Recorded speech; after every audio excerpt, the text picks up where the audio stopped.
देखिए अध्याय 11 विद्युत का अगला टॉपिक हम अध्ययन करेंगे जिसका नाम क्या है, ओम का नियम। ठीक है, यह एक परिपथ है, इसमें धारा क्या बहती है, आई। क्या बहती है, आई। किसके कारण बहती है, इस विभवांतर के कारण। इस बैटरी में जो विभवांतर है उसके कारण धारा बह रही है। बैटरी में विभवांतर है ना, इसलिए धारा बह रही है। अब आप कल्पना करो, मान लो विभवांतर ज्यादा होगा तो धारा कैसी होगी, ज्यादा होगी ना, और विभवांतर कम होगा तो धारा किस प्रकार बहेगी, कम बहेगी।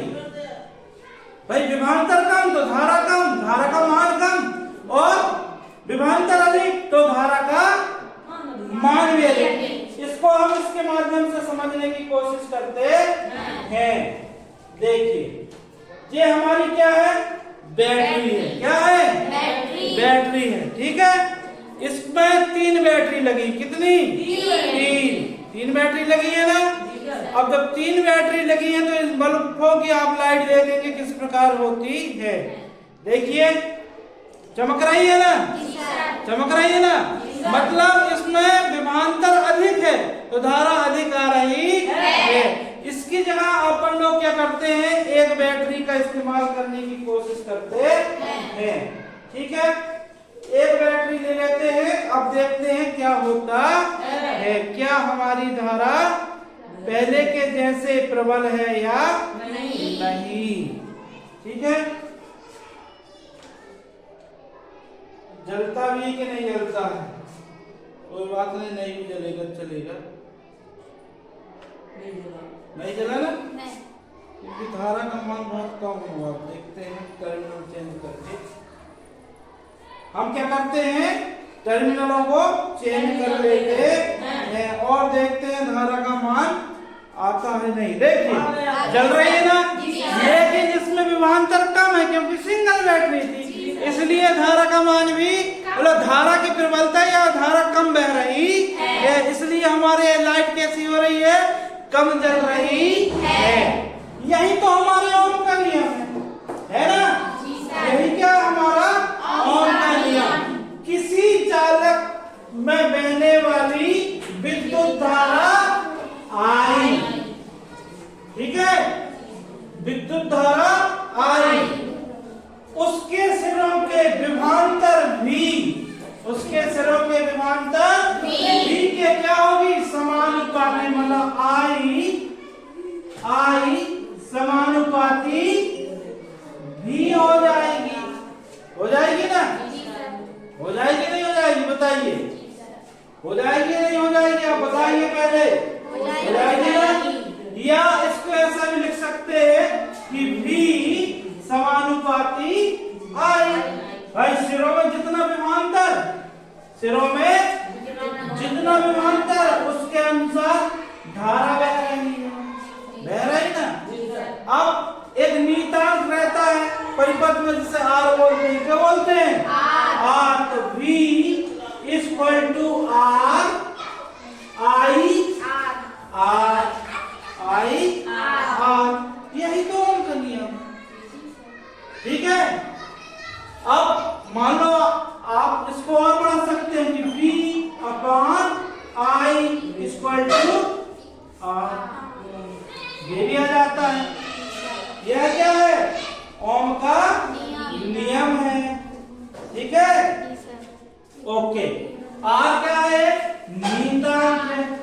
इस प्रकार यह आपका ओम का नियम सिंपल है, मैंने प्रयोग करके ही बता दिया, आप लोगों को समझ में आ जाएगा। मेरे चैनल को सब्सक्राइब करें, लाइक करें और हो सके तो शेयर करें। Thank you. नमस्कार, आज हम विद्युत शक्ति के बारे में अध्ययन करेंगे। आप सभी का स्वागत है अपने YouTube चैनल 12वीं पाठशाला में। इसको सब्सक्राइब करें, लाइक करें और हो सके तो अधिक से अधिक शेयर करें। बच्चों इससे पहले हमने क्या पढ़ा था, बताइए। विभवांतर एवं विद्युत के बारे में अध्ययन, विद्युत धारा के बारे में अध्ययन किया गया। उसी सीरीज को आगे बढ़ाते हुए हम देखते हैं आज क्या, विद्युत शक्ति क्या हो क्या होती है। विद्युत शक्ति किसे कहते हैं। सबसे पहले आप समझेंगे कि किसी परिपथ में परिपथ में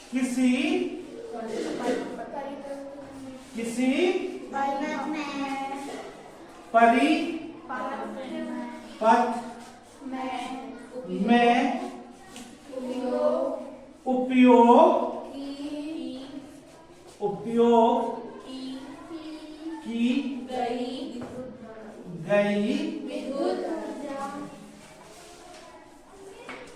विद्युत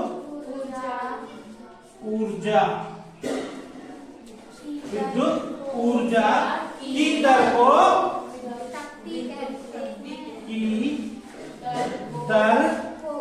को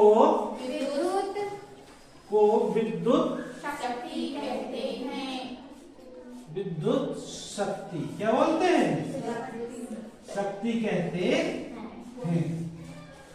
देखिए कि किसी भी परिपथ में किसी भी परिपथ में उपयोग की गई विद्युत ऊर्जा की दर को ही शक्ति कहते हैं। आपने सुना है या आपने देखा होगा कि हमारी जो मशीनें होती हैं उन्हें कहे 2 HP की है, 1.5 HP की है, इस प्रकार हम सुनते हैं ना कि मशीनें 2 HP 1.5 HP की मशीनें होती हैं। वो क्या है उनकी, वो एक प्रकार से उनकी शक्ति है। क्या है, शक्ति होती है। अच्छा भाई, वो क्या करती हैं, वो मशीनें क्या करती हैं, विद्युत ऊर्जा का क्या करती है, उपयोग करती है। क्या करती है, उपयोग। जितनी विद्युत ऊर्जा का उपयोग करेंगी, जितनी HP की मोटर होगी उतनी ज्यादा उसकी शक्ति होगी शक्ति। इसके लिए शक्ति को हम कहां से दर्शाते हैं, विद्युत शक्ति को कहां से दर्शाते हैं, P अक्षर से दर्शाते हैं। विद्युत शक्ति बराबर क्या हो, विद्युत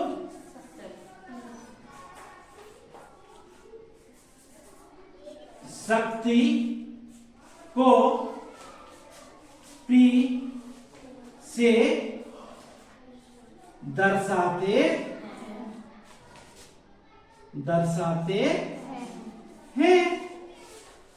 ठीक है, तो P बराबर क्या होता है, P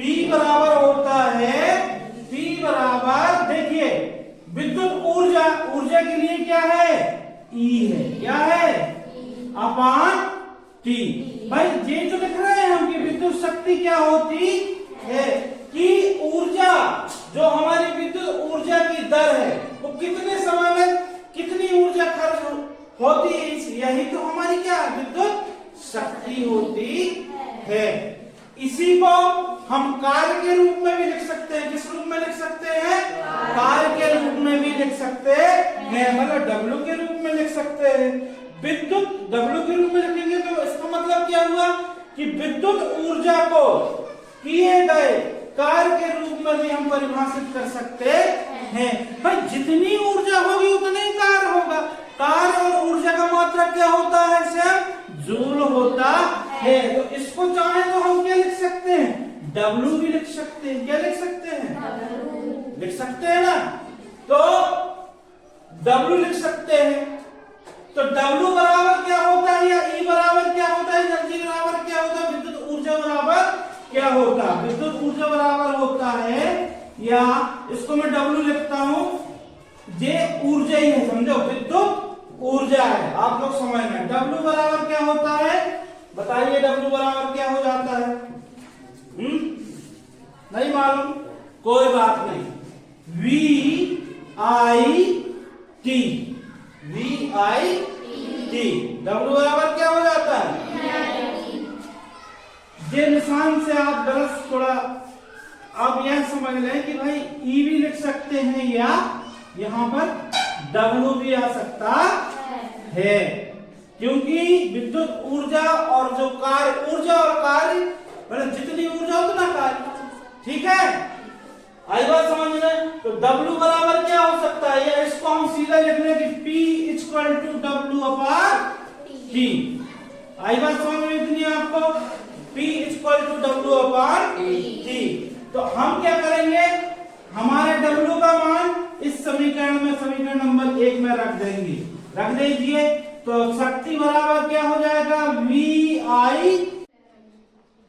हाँ, तो हम क्या पढ़ रहे थे कि शक्ति बराबर क्या हो, तो जैसे P W के स्थान पे मान रख देते हैं, W इक्वल टू क्या, तो VIT होता, क्या होता है, VIT होता है। तो VIT रख दिए, T से T कैंसिल हो गया, तो क्या बचा हमारे पास, P is equal to VI, जहां पर P क्या है, शक्ति, V क्या है, विभवांतर, और I क्या है, धारा। तो ऐसा भी बोल सकते हैं कि विभवांतर और धारा के गुणनफल को क्या बोलते हैं, शक्ति कहते हैं। क्या बोलते हैं, शक्ति कहते हैं। आई बात समझ में। अब देखिए, एक तो जी निकल गया आपका, निकल गया ना, एक सूत्र निकल गया ना। अब दूसरा हम देखते हैं, क्या करते हैं कि V बराबर क्या होता है हमारा, एक नियम पढ़ा है हम लोगों ने, पढ़ा है ना, जिसे हम क्या बोलते हैं, ओम का नियम। क्या बोलते हैं, ओम का नियम। V बराबर क्या होता है, IR। तो एक काम करो, आप इस V का मान रख दो। क्या करो, मतलब इस V का मतलब ओम के नियम का मान आप रख सकते हो, रख दे मान, ठीक है। तो इसमें रख देते हैं शक्ति बराबर, समीकरण नंबर 2 में रख देगा।